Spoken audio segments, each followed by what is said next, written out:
नमस्कार। भारत जैसे देश के लिए सबसे बड़ी चुनौती रही है आंतरिक शक्तियाँ, जो भारत के ही विरोध में कई बार खड़ी हो जाती है। और यह कोई नई बात नहीं है।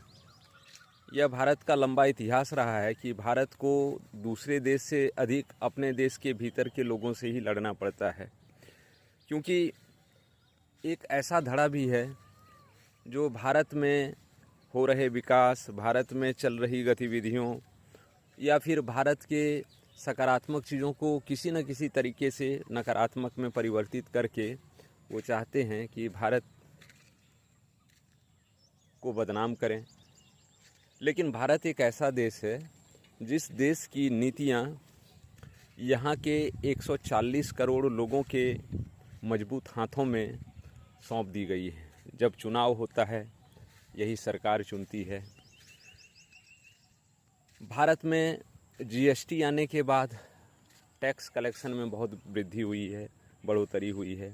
भारत, आप सभी समझ सकते हैं कि जो कृषि के क्षेत्र में अग्रणी था, जैसे चीनी का निर्यात करता था, चावल का निर्यात करता था, यह जानकर सभी को आश्चर्य होगा कि अब भारत हथियारों का भी बहुत अच्छा निर्यात करने लगा है। और आने वाले कुछ वर्षों में भारत विश्व के टॉप 3 देशों में शुमार हो जाएगा जो मिसाइल्स या अन्य रक्षा उपकरणों का निर्यात करेगा।